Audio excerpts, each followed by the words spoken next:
Welcome to the series of lectures on finite element analysis.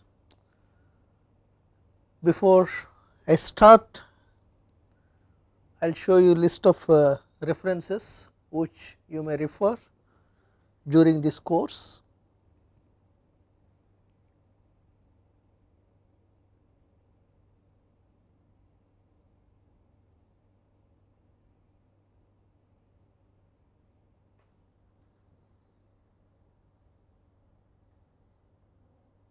Here are the 4 references and rest of the references are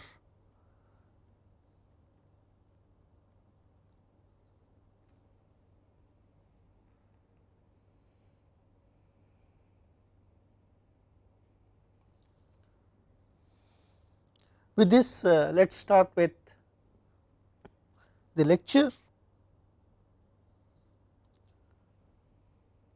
To start with, all the physical phenomena such as elastic behavior of 1, 2, 3 dimensional bodies, including beams, plates, torsion of shafts, heat conduction, diffusion, ground water flow, etc., that we encounter in real engineering mechanics are modeled by differential equations, and solving these differential equations over the domain subjected to some boundary conditions is usually too complicated to be solved by classical analytical methods. So, this transformation of a physical phenomena into differential equation involves differential calculus and mathematical concepts. So, once we have this physical phenomena expressed in terms of a differential equations and set of boundary conditions, then we can adopt the finite element method to solve the problem for the solution at any point over the domain that we are interested. So, finite element method is a numerical approach by which a general differential equation can be solved in an approximate manner. Please keep in mind the solution that we are going to get from finite element method is an approximate, and in some cases this approximate solution may match with exact solution. So, basically the entire process involves these steps.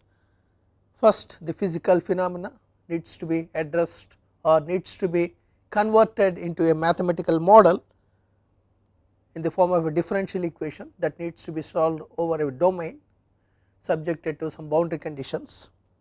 Once we have the physical phenomena expressed in this form, and this physical phenomena can be any one of those listed above, that is it can be any problem in structural mechanics, beams, plates, torsion of shafts, and heat conduction problems, diffusion and ground water flow problems. All these problems or any of these problems needs to be converted into a mathematical form in the form of a differential equation that needs to be solved over the domain subjected to some boundary conditions.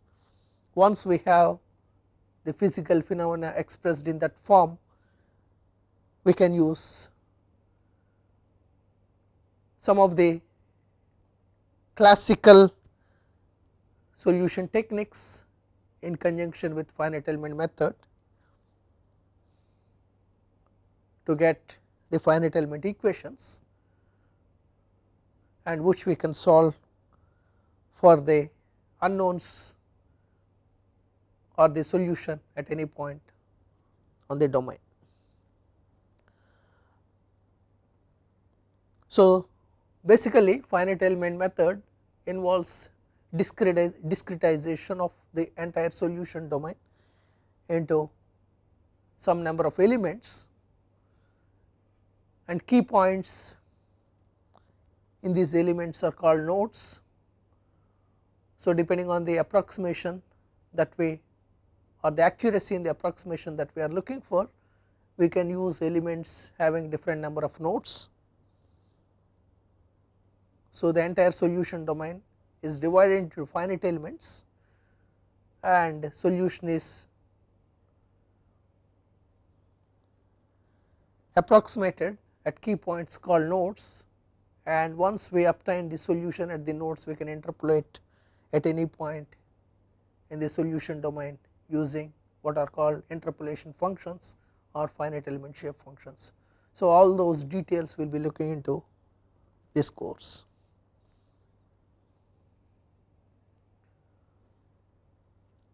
So, to understand these steps, let us take a simple example: axial deformation of a bar. So, the ideas presented so far can be illustrated through this example. Here a bar is shown whose cross sectional area is varying over the length L, and it is subjected to a body force or distributed load Q over its length, entire length, and a tip load at the extreme point where x is equal to L. So, if you see this bar at x is equal to 0, the bar is fixed, at x is equal to L, a tip load is applied. So, the governing differential equation explaining the physical phenomena here, that is axial deformation of bar, can be derived, or the differential equation which represents that phenomena can be derived by considering equilibrium of forces acting on a infinitesimal bar segment as shown in the second figure. And please note that the sign convention that we are following is tension is positive. So, if you look at the equilibrium of the infinitesimal element that is shown,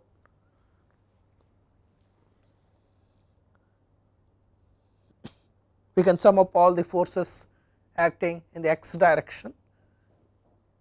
Body or distributed force or body force Qx is acting over length dx, Fx is acting on the right hand side, and Fx plus Fdy is acting on the left hand side. So, summing up all the forces along x direction,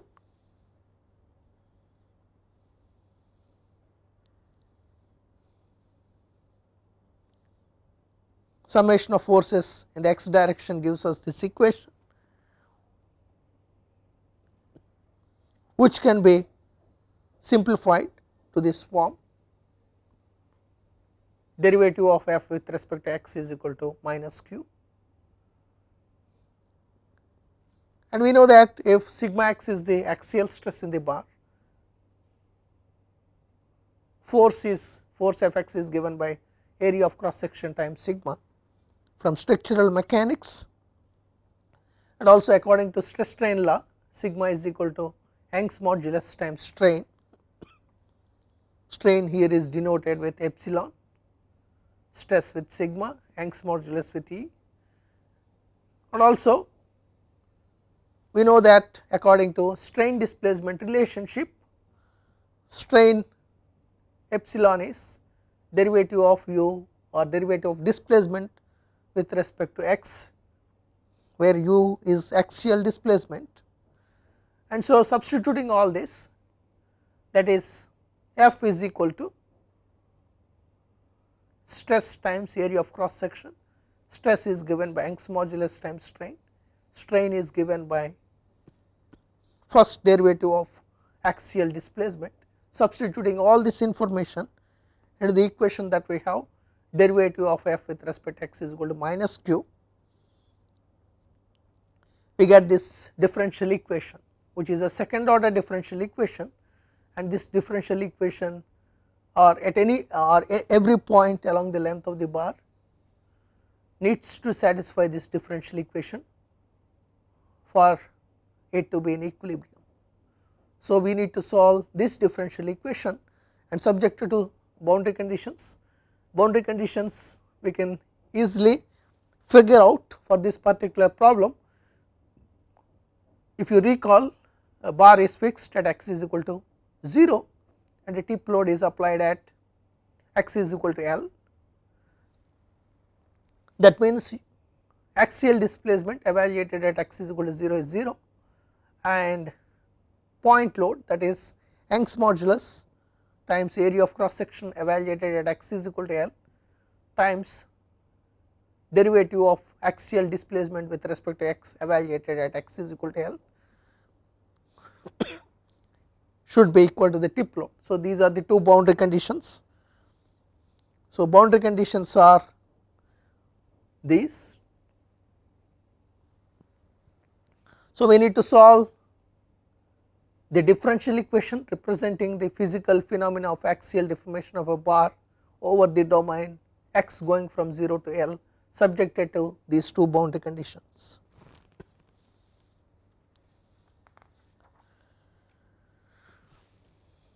And we noted already that the differential equation is second order differential equation. So, to solve the differential equation we require two boundary conditions. So, just now we obtained the two boundary conditions, and these boundary conditions can be classified into two types: u evaluated at x is equal to 0, which involves or which is a 0th order equation, can be classified as essential boundary condition, and the second boundary condition, that is E times A evaluated at x is equal to L derivative of u with respect to x evaluated at x is equal to L is equal to f, that involves first order, that is first order equation, or that involves first order derivative, and that can be classified as natural boundary condition. So, the two boundary conditions can be classified in the manner that is mentioned there, that is essential u specified, natural E times A times derivative of u with respect to x is equal to f specified.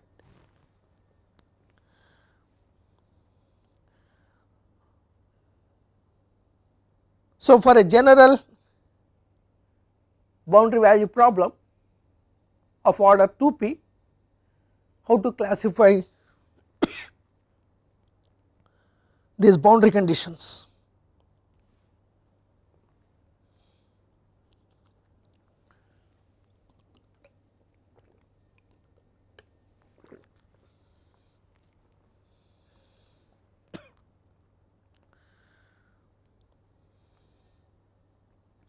For a general boundary value problem in which highest derivative present is of order 2p, the classification of boundary conditions is as follows. Those boundary conditions of order 0 to p minus 1 are called essential.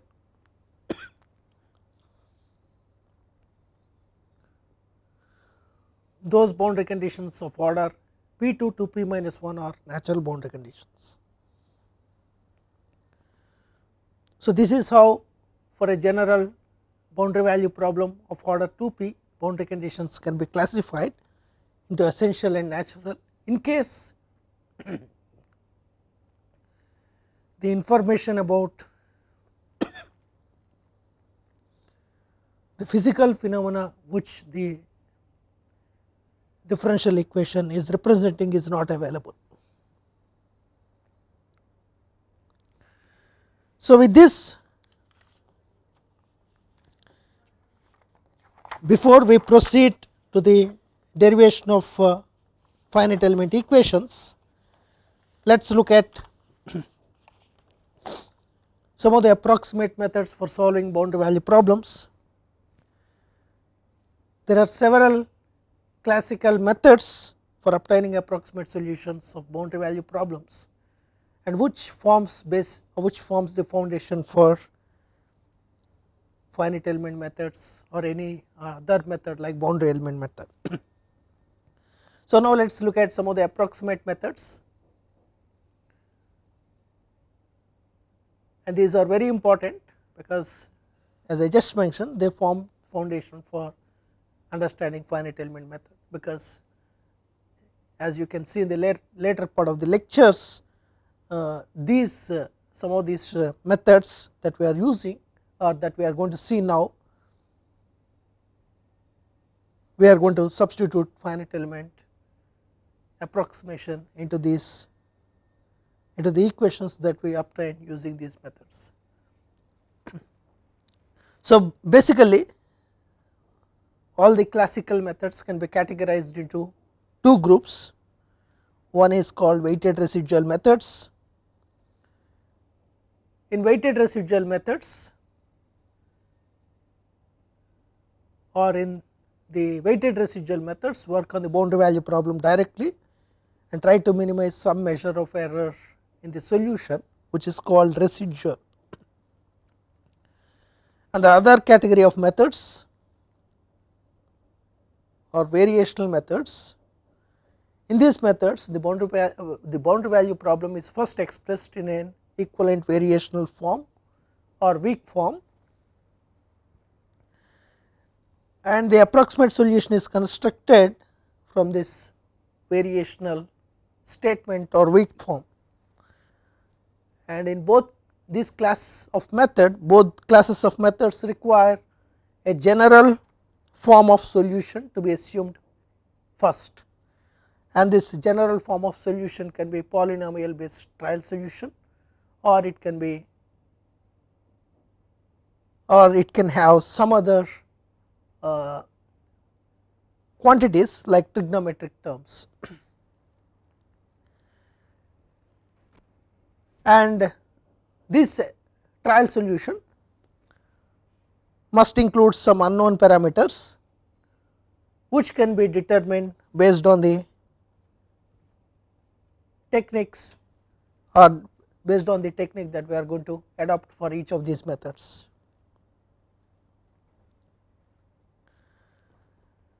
So, let us look at these two categories of methods one by one and solve a problem using these two category of methods and compare how the solution matches with the exact solution. To do that, let us take a boundary value problem just for comparison purpose of different methods. So, let us take this boundary value problem is a second order differential equation which needs to be solved over the domain x going from 0 to 1 subjected to the boundary conditions.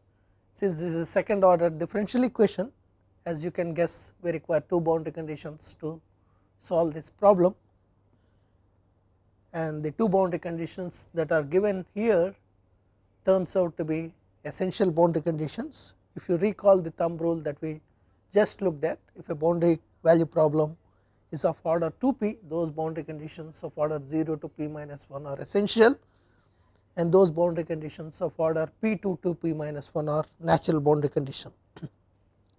If you apply that thumb rule here, taking p is equal to 1, we can easily verify that these two boundary conditions are essential boundary conditions.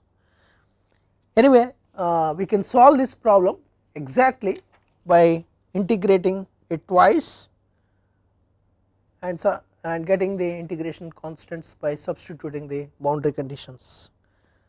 So, when we do that, the exact solution of the problem turns out to be this and this exact solution is going to be used for comparison purposes with the other approximate with the solution of other approximate techniques that we are going to look at. So, let us start with method of weighted residuals or weighted residual method.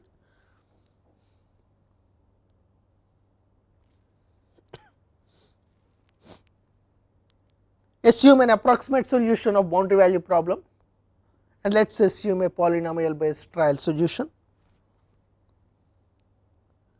and where a0, a1, a2 and so on are some unknown parameters which needs to be determined as a part of solution.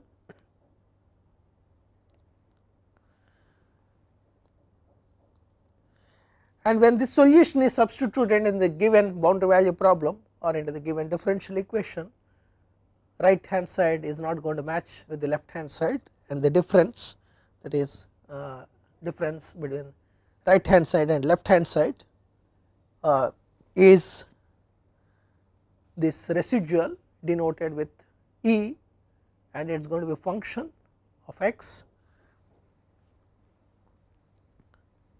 and once we have this residual at a point, we can sum up the residual at all points and we can get the total residual. But the problem with doing that is residual at one point may be positive and residual at another point may be negative over the domain x going from 0 to 1.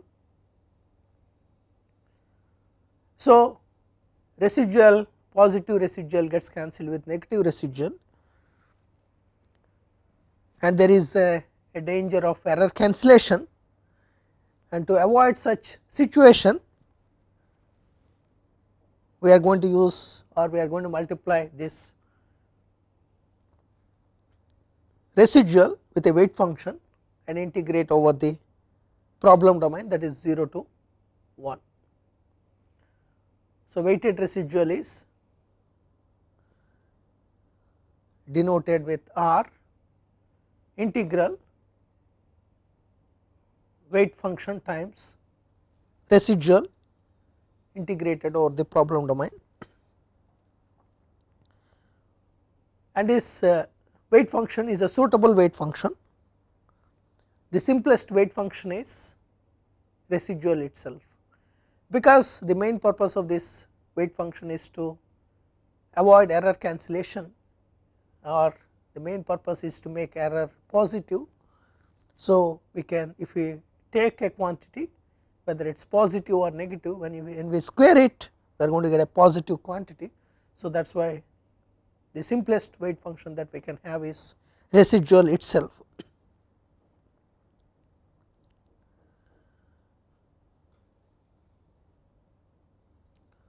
So,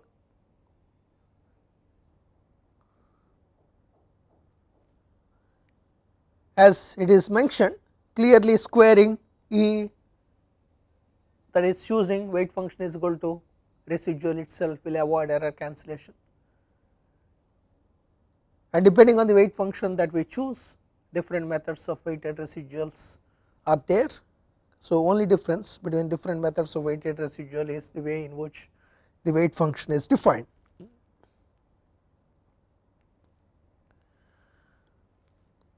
So, once the weight function, or once the weight function is decided, and we can define weighted residual, and then the goal is to pick the unknown parameters, because when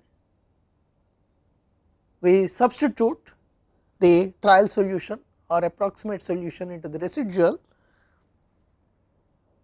weighted residual is going to be a function of unknown parameters.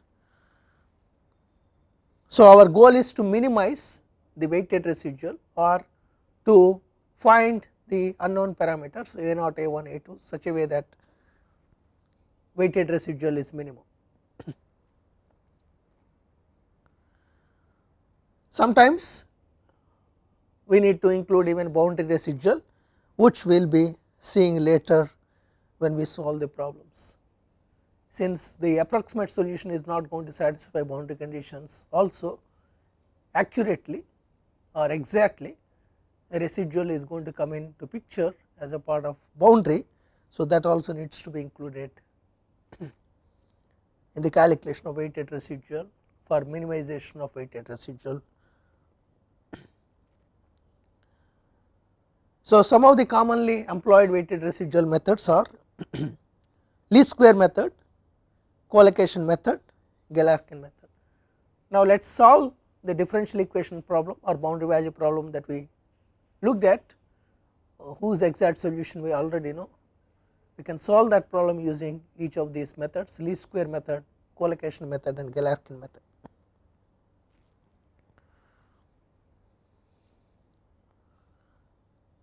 So, this is the example that we are looking at and the exact solution is this one.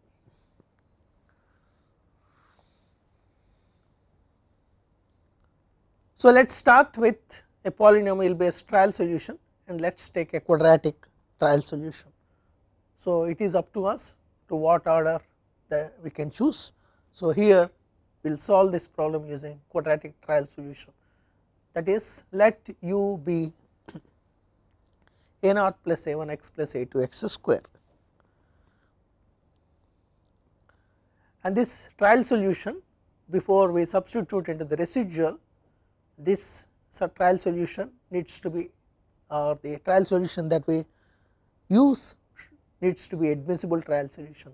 An admissible trial solution is a trial solution which satisfies essential boundary conditions. So, once we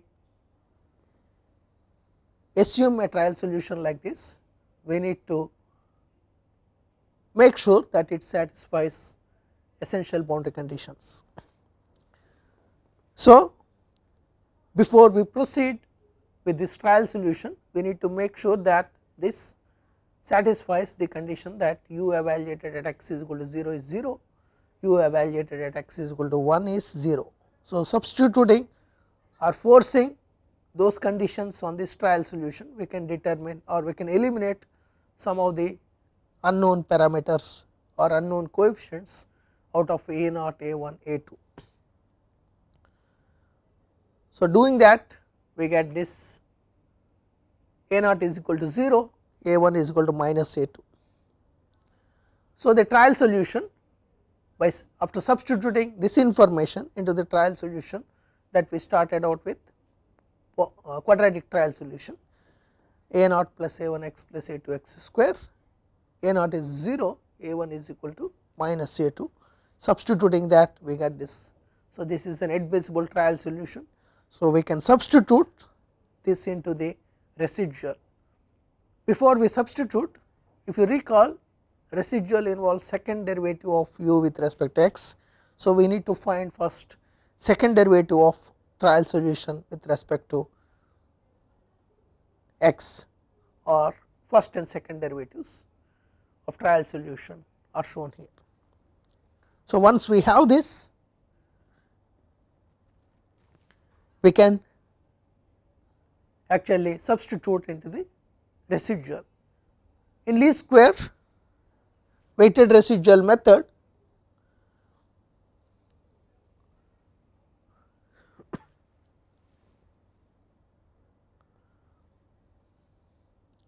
substituting trial solution into the differential equation, residual can be written as follows, and as you can see here, residual is having only one unknown coefficient that needs to be determined, a 2, and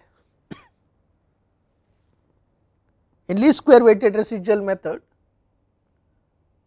weight function is residual itself. So, squaring residual and integrating over the domain, total residual is going to be integral 0 to 1 residual square dx. After integrating this total residual, it is going to be function of only a 2, because residual is function of a 2, it is going to be function of only one unknown parameter a 2, and the necessary condition for residual or total residual to be minimum is, at this stage recall that if a function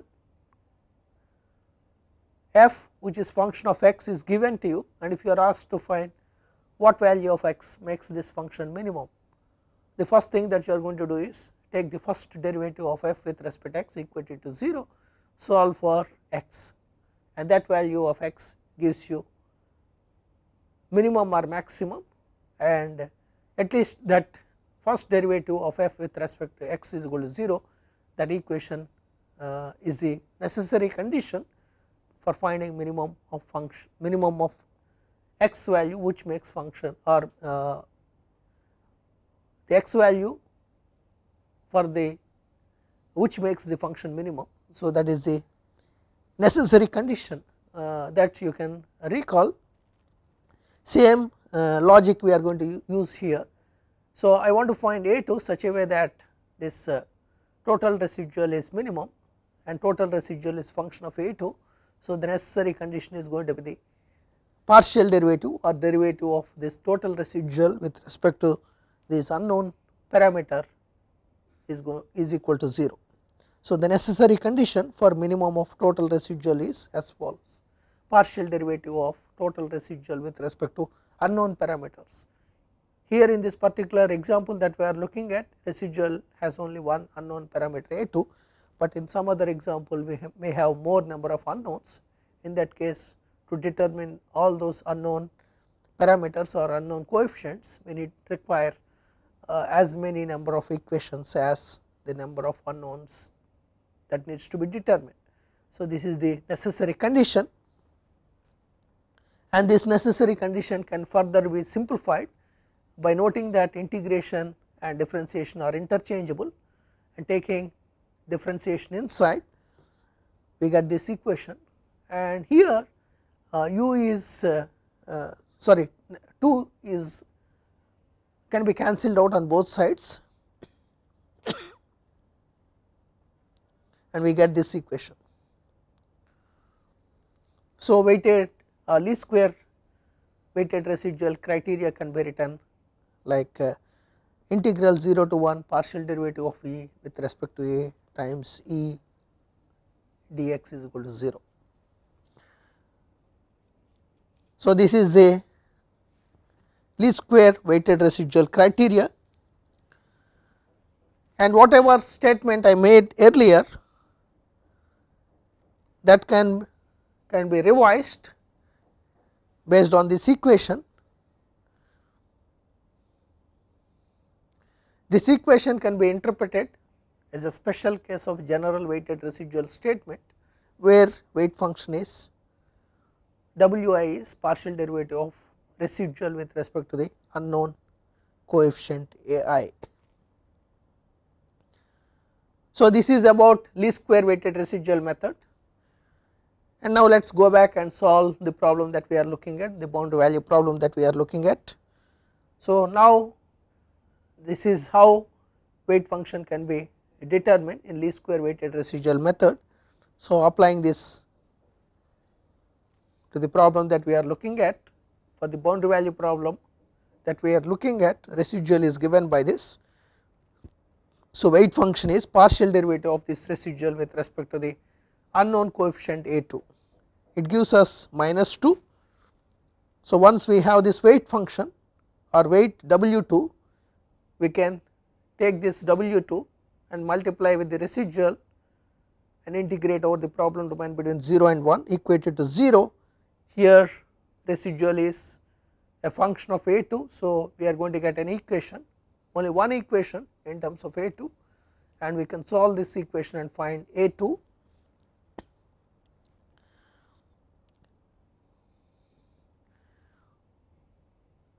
And this A2 again we can substitute back into the admissible trial solution to get the approximate solution of the boundary value problem that we looked at. And this is approximate solution, and how this is going to match with exact solution, that we can get an idea if we plot the approximate and exact solution for this particular problem. Please note that this approximate solution that we obtained is based on least square weighted residual method, starting with quadratic trial solution, that you need to keep in mind. And if you want more accurate solution, then you may need to start with a polynomial having more number of coefficients like cubic or quartic or quintic. If it is cubic, then you will be having 4 unknown coefficients, out of which 2 can be determined using the essential boundary conditions that are given, and rest 2 you need to get 2 equations based on minimization of total residual, and 2 equations, 2 unknowns can be solved to get the approximate solution. Similarly, if it is quartic or 4th order polynomial, if the starting polynomial is 4th order polynomial, then 2 coefficients can be determined using essential boundary conditions, rest of the 3 coefficients can be determined using minimization of total residual with respect to the unknown coefficients. For a 4th order polynomial, we will be having 5 number of coefficients. So, now let us look at the other weighted residual method, that is collocation method.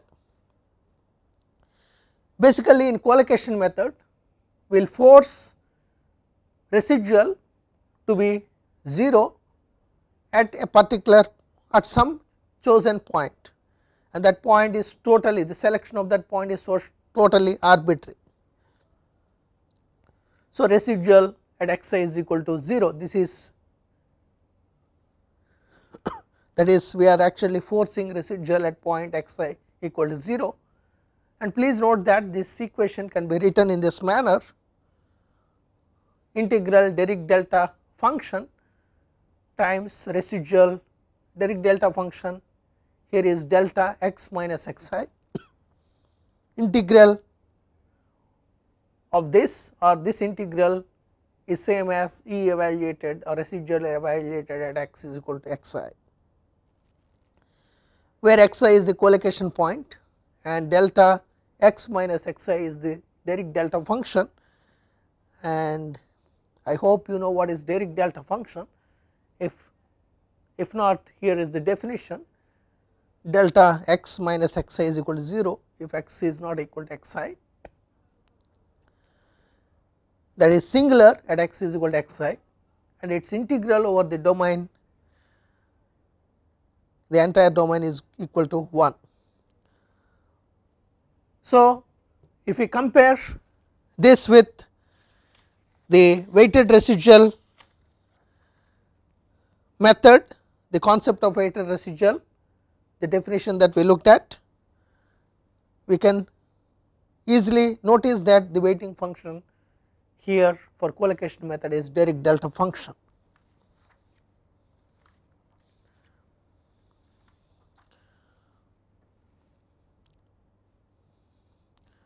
So, now let us go back to the problem, that boundary value problem that we are looking at. Let us choose one collocation point, because in the admissible trial solution we require to determine one unknown parameter or coefficient A2. So, it is enough if we get one equation, so that we can solve for that unknown coefficient. So, one equation we can get one equation by choosing one collocation point if we decide to adopt collocation method. Suppose if more number of coefficients needs to be determined, we need to select as many number of coefficient needs to be determined, that many number of collocation points, that you keep in mind. So, here collocation point is selected as 0.5 or half, and please note that this selection is totally arbitrary. If some of you want to select some other collocation point, you are welcome to do that, and your solution may be different from what is going to be shown here. So, once we select collocation point 0.5, residual is given by this, we already noted this. So, now substitute in this x is equal to 0.5 and force residual to 0, we get one equation, one unknown, we can solve for A2, and then once we get A2, we can substitute this into the admissible trial solution to get the approximate solution. So, approximate solution using collocation method turns out to be x minus x square divided by 2. To see how this solution matches with the exact solution, we can again overlay the plots of exact solution and also approximate solution.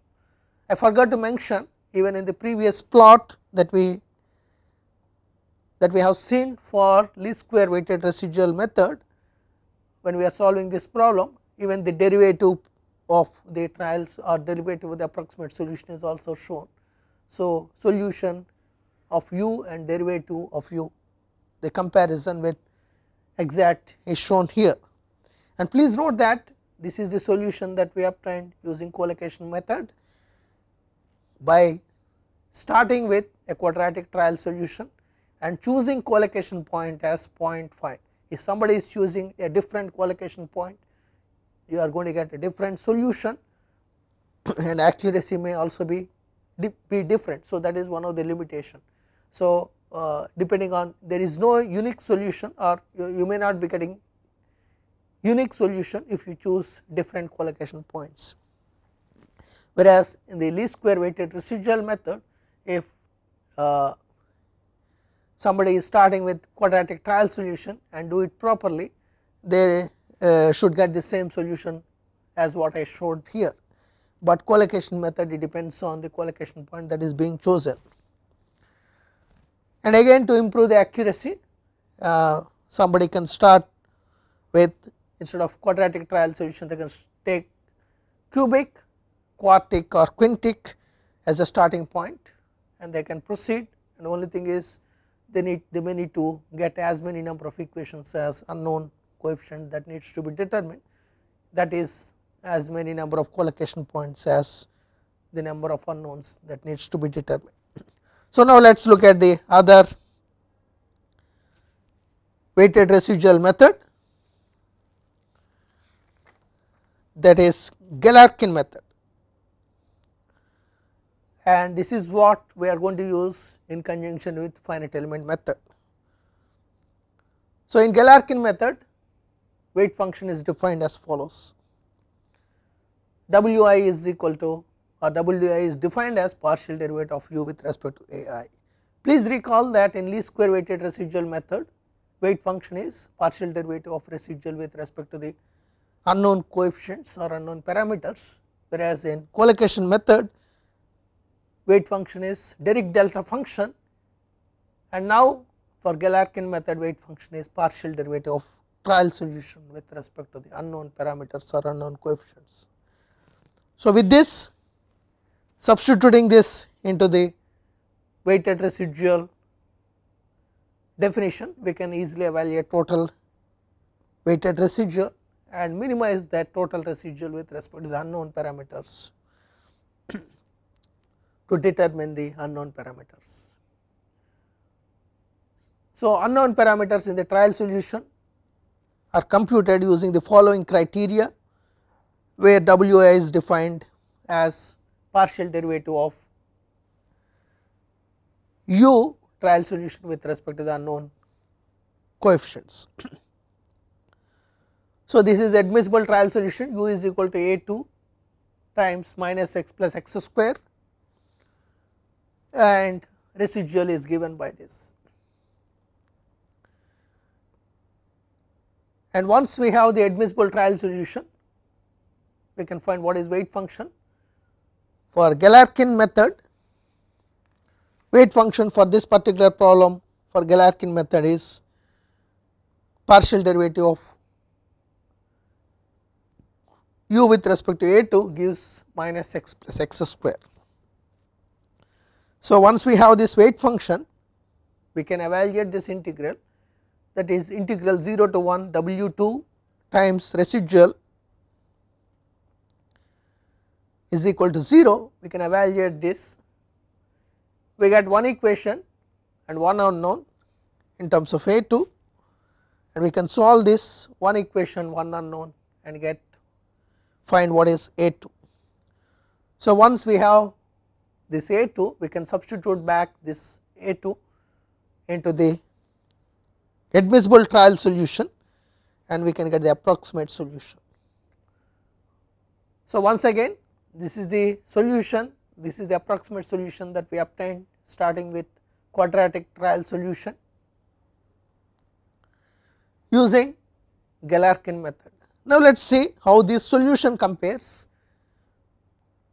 with the exact by comparing both the solution and also its derivative. So, this is how it compares. If you recall or if you just go back and see how the solution that we obtained using least square weighted residual method and collocation method, how that matched the solution obtained using those methods, how it matched with exact solution and how this is matching. You can see here the solution is fairly good and because it is matching very well with the exact solution. So, that is why Galerkin method is superior to least square weighted residual method and collocation method. Please note that we put the same amount of effort. We started with quadratic trial solution and still we got a better solution using Galerkin method.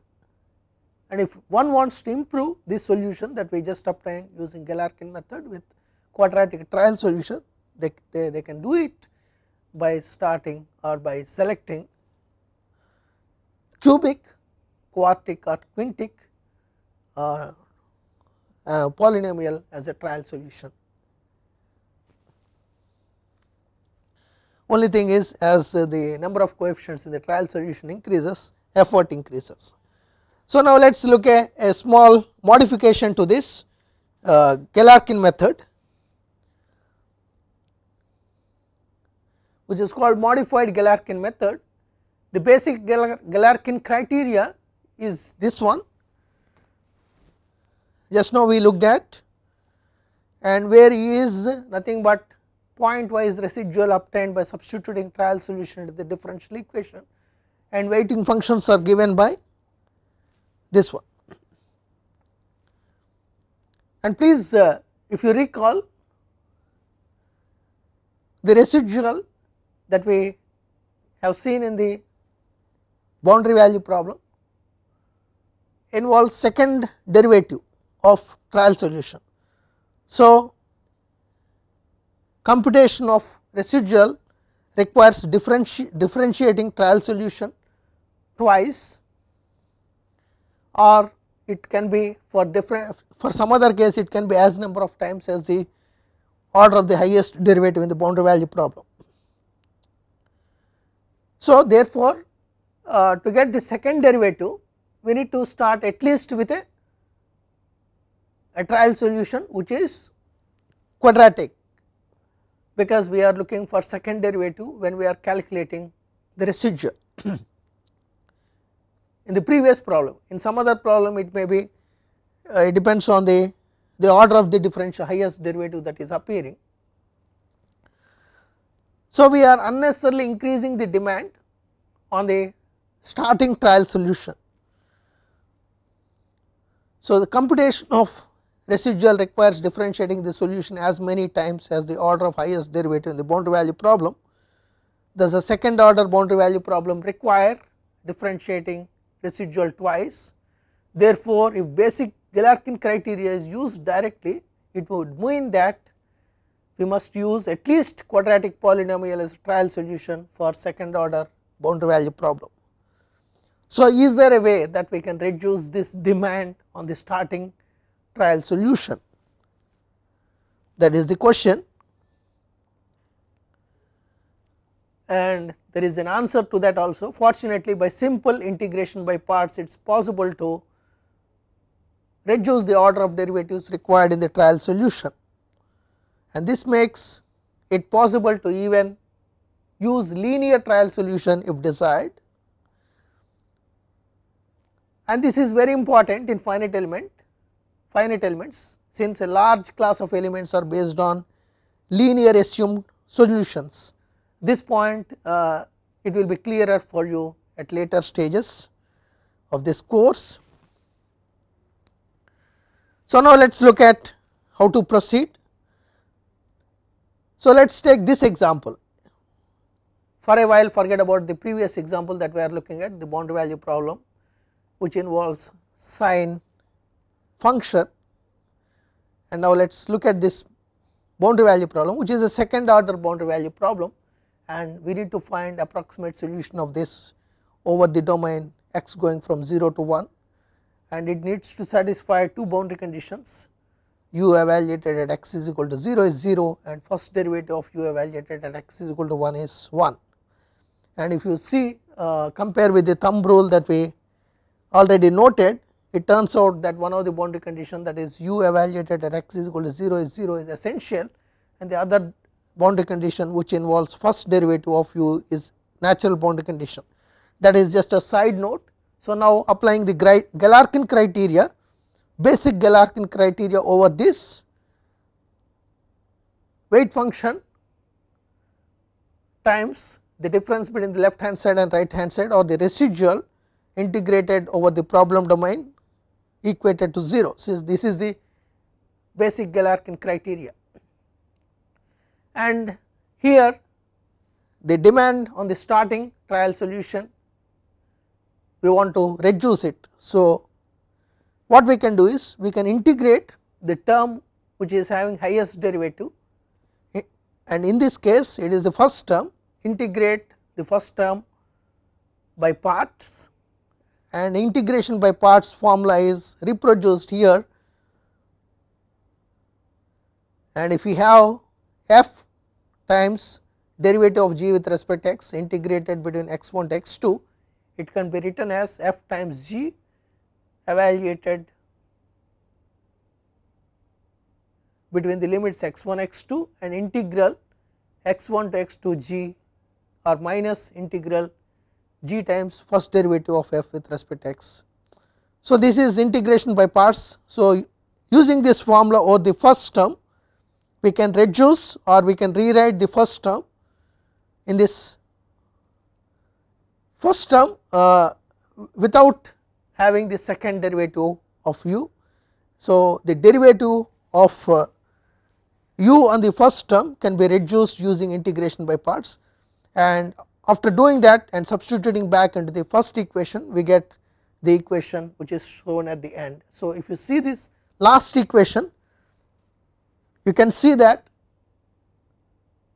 the demand on the starting trial solution is reduced. So we can work with the last equation, and if we work with the last equation, we can even solve this problem using linear trial solution. So that is the advantage of modified Galerkin method. So this is what modified Galerkin method is, and later stages whenever we refer Galerkin method, that refers to the modified Galerkin method.